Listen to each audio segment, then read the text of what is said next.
Que a paz do Senhor seja com os irmãos. Eu quero fazer uma reflexão com você agora, baseado no livro de Hebreus, no capítulo 10 e o versículo 25. Então, se você puder pegar a sua Bíblia, se não, apenas preste atenção e eu peço que você redobre a sua atenção, porque esse texto bíblico ele é extremamente importante para os dias que estamos vivendo hoje. Diz assim, Hebreus capítulo 10, verso 25. Não deixemos de congregar como é costume de alguns. Antes, façamos admoestações, especialmente quando vedes que o dia se aproxima. O escritor aqui aos Hebreus está nos dando uma clareza sobre um assunto que qualquer um de nós já ouviu falar, que é o descontentamento ou a tristeza com a igreja de Jesus. Normalmente a gente ouve algumas pessoas dizendo o seguinte: eu parei de ir na igreja porque eu não concordo com aquilo que aquele pastor está fazendo, eu não concordo com a igreja ser uma instituição, eu não concordo que tem que ter um templo para adorar, eu acho que os irmãos não são tão amorosos assim. E aí a gente começa a ouvir uma série de desculpas e argumentos e alegações que as pessoas usam para dizer que perderam o interesse de vir na igreja.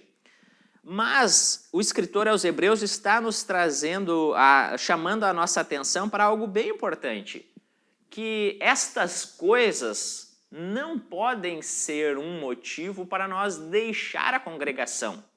Eu sei que algumas pessoas dizem também que Jesus nunca construiu um templo, que os apóstolos nunca construíram um templo, então não precisa ter um templo para servir ao Senhor.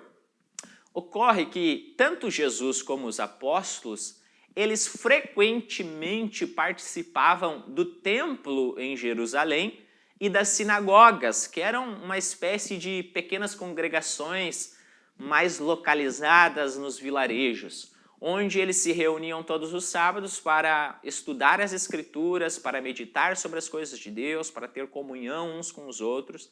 E tanto Jesus como os apóstolos mantiveram esse costume. Então, a grande questão não é se tem templo ou não. Por quê?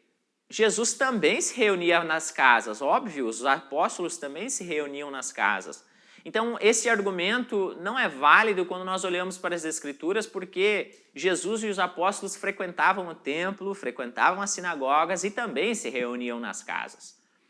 O argumento de que na igreja algumas coisas te deixam chateada, você não concorda com um pastor, você não concorda com aquele ou este irmão, também não cola. Por quê?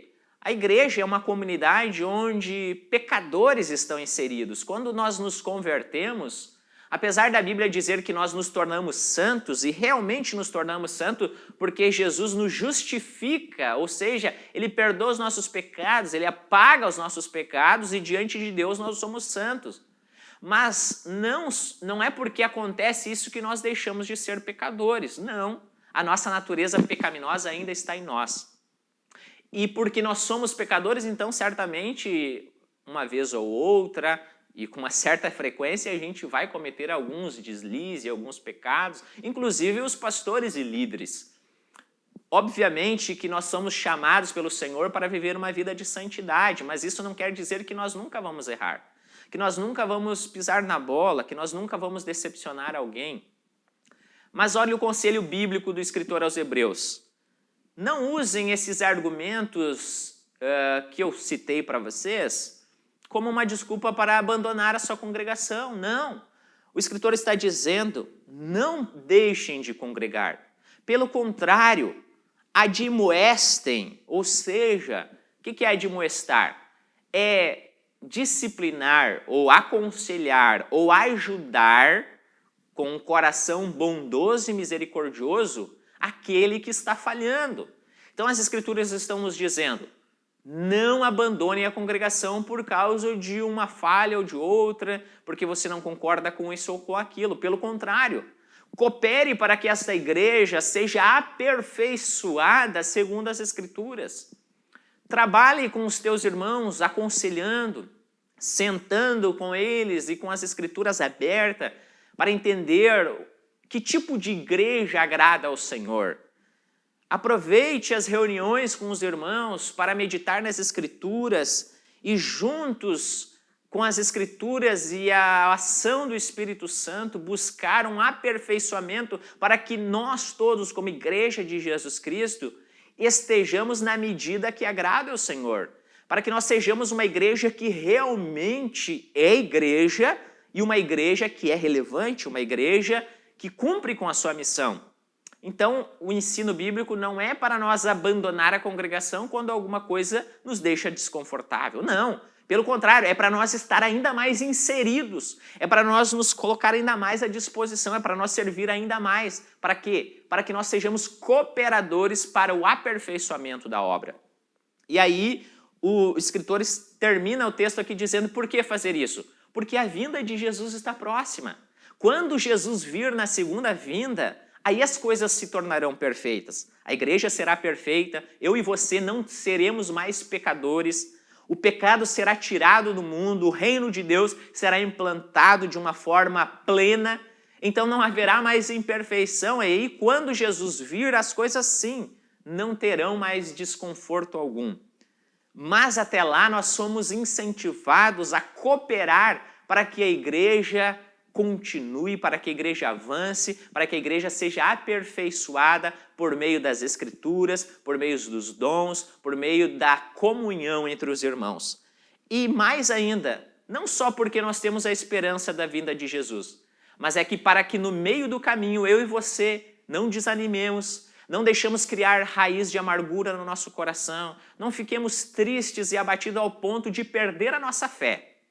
E aí, perdendo a fé, nos afastemos de Cristo e com isso, quando Ele vier, nós sejamos encontrados num estado de perdição, onde aquilo que antes era uma esperança para nós, a vinda de Cristo, se tornará um momento de grande tristeza, porque não estaremos prontos ou não estaremos aptos para fazer parte desse reino que está para vir. Por quê? Perdemos a fé devido aos embaraços e às coisas que nos prenderam, que não eram as mais importantes. Então, meu irmão, não abandone o congregar. Não deixe a sua igreja por causa disso ou daquilo, mas seja daqueles que cooperam com o Senhor, através da palavra, por meio do Espírito Santo, para que a igreja de Jesus Cristo avance com os olhos firmes na nossa esperança, que é a vinda de Jesus Cristo. Para que quando ela acontecer, eu e você, meu irmão e aquele irmão que você acha que está falhando, possa estar naquele dia junto com o Senhor, porque nós abraçamos um ao outro e juntos continuamos a caminhada que o Senhor propôs para nós até o dia que nós vamos chegar no alvo, que é o momento em que Cristo vier reinar 100% sobre a terra. Amém, meu irmão? Então fique firme, que o Senhor te dê graça e você não deixe a sua congregação, mas seja um cooperador do Senhor para o avanço da obra dele. Em nome de Jesus, amém. Deus te abençoe.